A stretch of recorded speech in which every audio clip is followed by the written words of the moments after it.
Contradictions do not exist. Whenever you think that you're facing a contradiction, check your premises. You will find that one of them is wrong. In this video, we'll explore how having incorrect worldview prevents success in 5 specific areas of life when it comes to health, wealth, family and parenting, relationships and dating, spirituality, and personal fulfillment. Your model of the world is what's preventing your success. It took a long time for me to figure out this crucial idea, and I hope it saves you a lot of time. This concept about many people operating on the wrong assumption of how something works is a bit challenging to explain, so keep watching until the end so you don't miss anything important. Before we begin, an example from my own past. I struggled to earn more money or maintain fulfilling friendships and relationships until a close friend pointed out that many of the ideas I had were accurate but incomplete just enough to prevent me from achieving what I wanted. I'll dive deeper into this today, but these 2 quotes elegantly capture the gist of this idea. If there's something you don't have, that means there's something you don't know. If you're surprised, that means you've not been paying attention.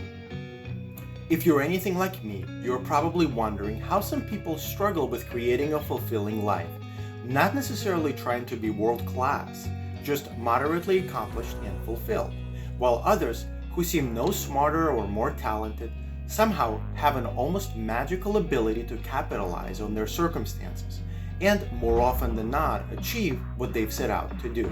Every single problem you might have has already been solved, and there are likely 1,000 YouTube videos and a dozen books on the subject.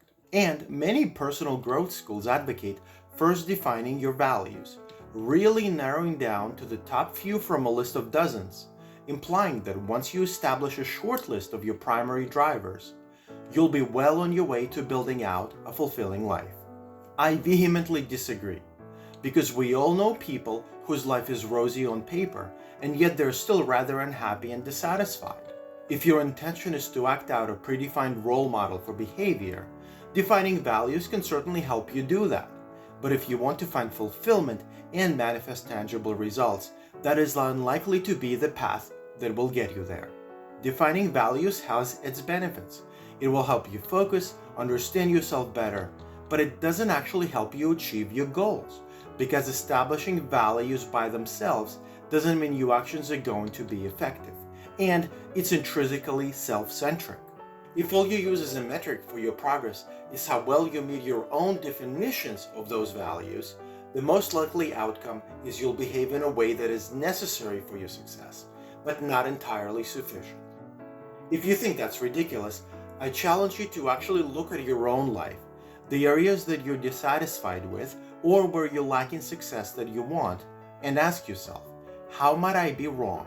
Or what am I missing?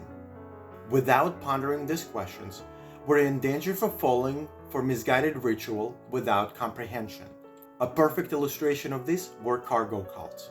A cargo cult is a fascinating phenomenon where indigenous peoples, particularly in the South Pacific during and after World War II, began mimicking the behaviors and rituals of Western soldiers, like building airstrips or radio towers out of wood, believing it would bring back the cargo and supplies those soldiers had delivered. They had seen material wealth arrive seemingly from heavens, without understanding the global supply chains and military logistics behind it. Lacking context, they copied visible behaviors like building airstrips, building towers, hoping the cargo would return. They even went as far as mimic receiving radio transmissions. They copied what they could see, hoping to summon the same results. It's a cautionary tale. Without understanding the deeper systems at play, imitation becomes ritual without meaning, actions that will not lead to accomplishments. Cargo cults are an example of how people imitate form despite not understanding the underlying structure and systems. Here are 5 clear examples of cargo cult thinking in modern life, each showing how imitating surface behavior without understanding the deeper structure leads people astray. When it comes to health, someone might buy all the same supplements and gym clothes as a fitness influencer, thinking this will make them fit. This will motivate them to actually go to the gym and work out regularly. But that's a flawed assumption, because they believe that the tools cause the results, rather than consistent discipline, nutrition, and proper training. This misses that health stems from sustained effort over time and behavior, not specific products. And when it comes to personal wealth, somebody might start investing in flashy assets like crypto or luxury watches because wealthy people talk about them online. But that is an incorrect assumption. They think that mimicking how people spend their money leads to wealth, rather than how they actually earned it or grew it in the first place. Without understanding financial literacy or value creation, you're just copying outcomes, not necessarily the causes that created that wealth in the first place. And when it comes to family and parenting, for example, parents might sign up their child up for prestigious activities in private schools, believing this guarantees success. But that might not be true at all, because they assume that external markers of success create the capability, rather than being signs of deep engagement from parents, the support and emotional stability that a household could provide. Real development comes from involved parenting, not outsourcing effort for appearances. When it comes to romantic relationships and dating, someone might mimic their flirting style or fashion of a popular dating coach, expecting instant attraction. But that doesn't quite work, because they think that surface-level charm replaces authentic connection, self-awareness, or emotional maturity. Without substance, imitations feels hollow and fails to build meaningful relationships. When it comes to attaining personal fulfillment and spiritual growth, somebody might adopt the aesthetics of mindfulness, the candles, the crystals, the semi-annual retreats, expecting inner peace. But that's not a correct assumption.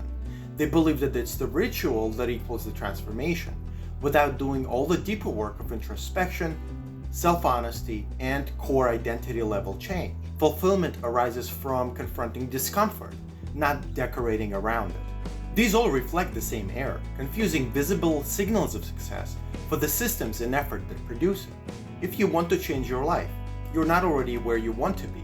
First thing to ask yourself is, why aren't you there already? And an obvious answer is that your actions that you were taking rooted in false premises. The model of the world that you hold, the judgments, the values, the aspirations, somehow have misled you, not because of some innate flaw, but simply because your perspective of the world at this time is incomplete.